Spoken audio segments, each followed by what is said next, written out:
Let's start off with Helen, if we may. Helen, what role do you think good passenger experience plays in getting the public to choose public transport? Just checking it's working yesterday. We were in a situation where we spent the last 2 years of people not travelling, or if they are travelling, they're travelling by car because we weren't allowed to use public transport or minimal. So we have to now address it in a completely different way. This is all around. We had lots of talks today about looking at transport from the point of view of the passenger. What is that passenger experience from the point of booking the transport from their home, deciding what transport option they're going to take, and then all the way through, right through from going from the home to the station. How are they going to do that? We talked earlier on, Malcolm said, not all stations are close to people's homes, so how are we going to get them there into this one easy to use, low carbon way of transport? What happens in the station? We talked earlier on about stations becoming much more hubs and retail environments. You talked earlier about going to a station to actually, in a completely different concept, and going and doing shopping, or going in there and being able to hold a meeting or do some work or whatever whilst you're waiting for a train. That whole process we need to now look at, but from the passenger perspective. And I think that's a massive change. So Helen, what are the main challenges that we face to make that good and to make it work? So I'm quite new to the rail industry. I joined the rail industry in late 2018, spent a glorious year before we all then went into lockdown. But I bring to the rail industry a lot of experience in other industries. And from my perspective, I think the thing that I've really noticed is that we work in silos. And we work in different, everything is done in terms of that little piece of the pie. We need to look at the railway as a system, actually as a subsystem. It's a subsystem as part of an overall transport system. From a passenger perspective, they don't care about who is operating which part of the network, or who is operating which train, or who is operating which station. They just want to know that they can get from their home to their destination in an easy to use, comfortable, reliable, low carbon way. Karen, bringing you into the conversation, how can investment in and around our stations improve that experience? Yeah, so I've got a lot of experience working in stations. I've been working in stations for around about 18 years now. I think the thing that most excites me about station investment is some of the new ideas about how stations can be much more than just the interface between the railway lines and the trains and the people who catch them. We're doing a lot of work at Midlands Connect at the moment on the concept of mobility hubs, specifically in the rural space, but making stations into community hubs where you don't just have, as I say, you don't just have the ticket selling function, you don't even just have the ability to buy coffee and tickets, but actually you have a much wider range of facilities at those stations that include supermarkets, creches, parcel pick-up and drop-off. And by putting all of those facilities in one place, it actually enables people to reduce the volume of journeys that they need to make. So they can just make one journey to catch the train in the morning, and then on their way home they can pick up their groceries, they can pick up their child, and all of those kinds of things. And not only does it help the passengers in wanting to catch the trains, but it also enables that reduction in the carbon emissions as well, because they're making much fewer journeys for their everyday needs. Sonia, moving towards smart infrastructure, what's the demand and the impact on passenger experience, and what trends are you seeing? So obviously with my digital engineering hat on, I think technology is playing a fundamental role in disrupting some of the kind of legacy trends. It's helping to create more of a kind of streamlined travel experience, not just in the rail sector, but also across other industries as well. I mean, if you look at the airline industry as an example, and how they've approached the philosophy and the concept of passenger self-service as an example, they've used QR codes and biometrics tech to kind of create this contactless experience, or some of the more kind of emerging technologies like 3D visualizations, immersive tech, virtual reality, augmented reality, that's been used to kind of enhance wayfinding in stations or kind of helping passengers to navigate through stations, and equally some of the other technologies and techniques like 3D maps to be able to visualize and to visually see the end-to-end journey. So these are some of the examples in terms of some of the trends that I'm seeing, and I think it's fair to say that as I think in this day and age, and as we kind of enter into Industry 4.0, more and more passengers and the modern consumers would expect and would demand these types of technologies to be adopted and utilised. And of course, as you say, they work very well at the airports, don't they? Nick, you've spent 40 years, more than 40 years in rail and metro, and therefore you've seen decades of change. And I don't say that to make you feel old, because you're not, but you've seen you've seen all the different changes over the decades. How does the mindset shift from a well-established industry to one that can truly represent a transformed passenger experience for the mid and late 21st century? I think a good place to start would be the 4 or 5 points that Malcolm made about collaboration. I think I would just add one on, which is around humility.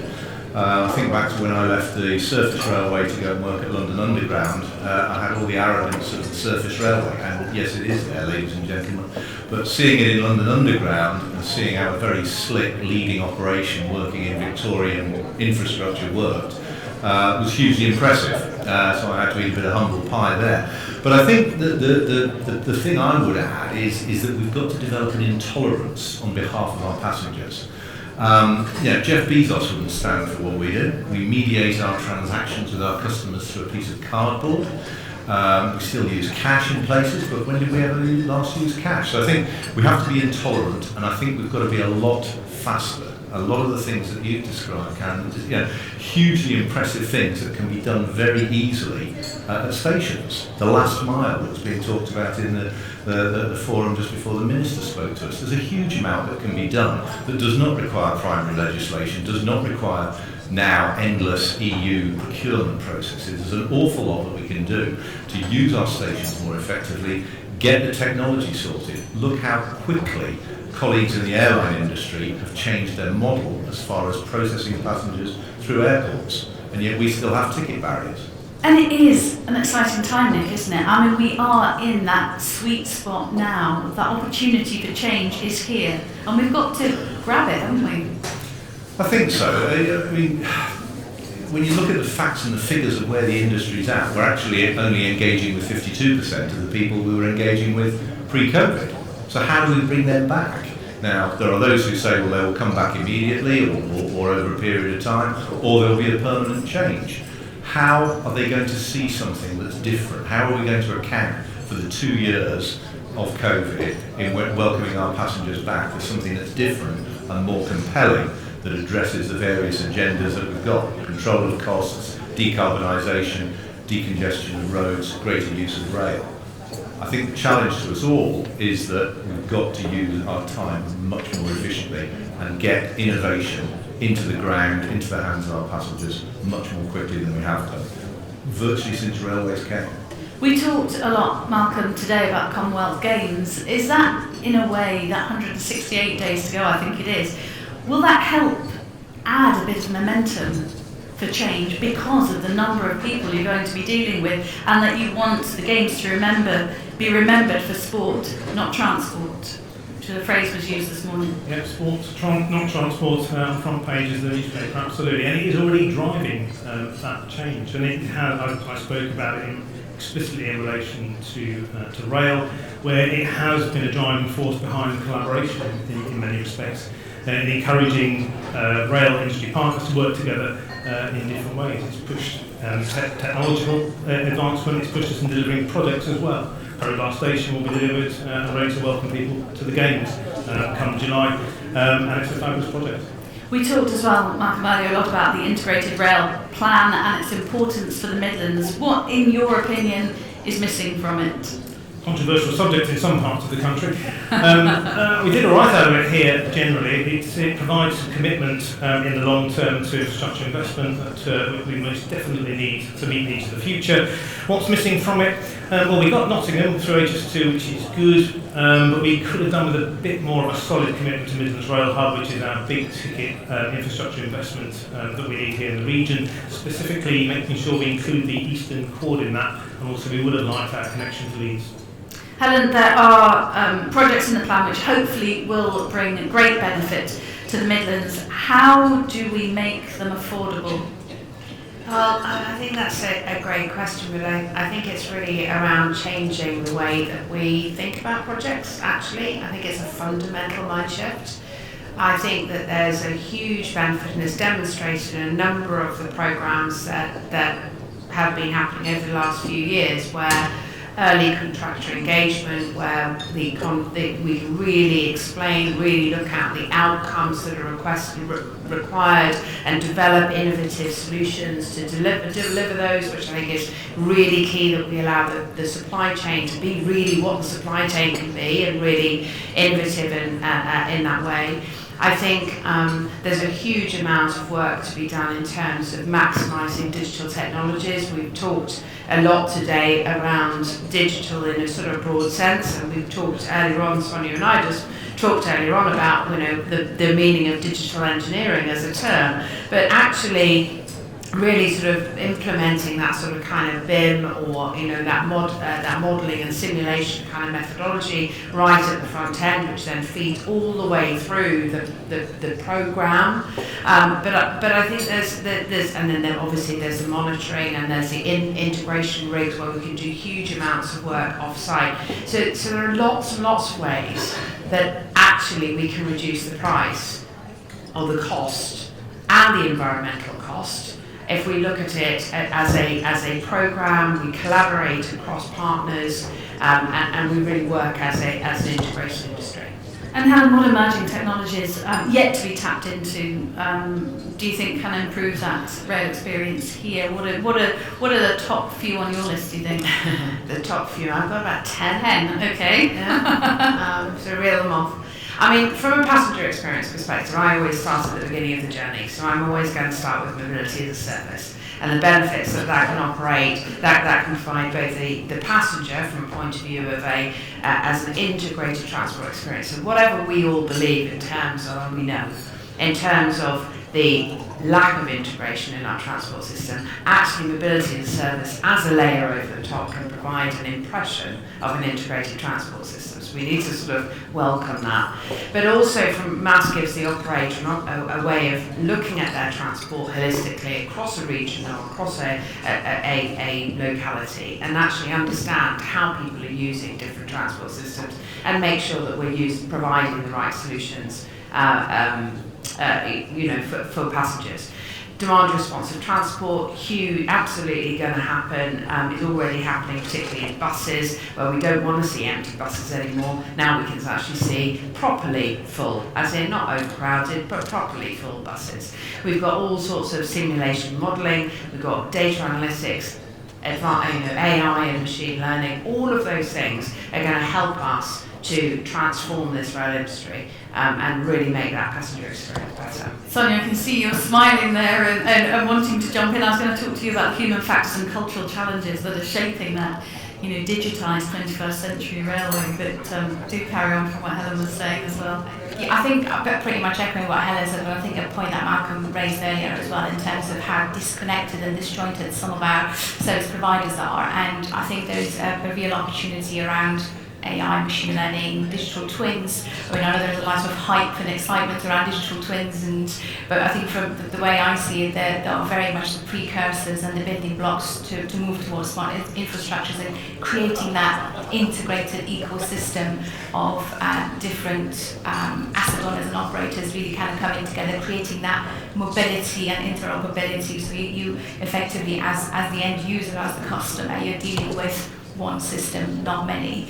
And I think once you kind of couple digital twins with predictive and preventive maintenance concept or that kind of philosophy and overlaid with analytics and AI and machine learning, it can be very powerful in terms of drawing insight to be able to understand how to respond faster and cheaper to problems, so you can improve that kind of experience overall.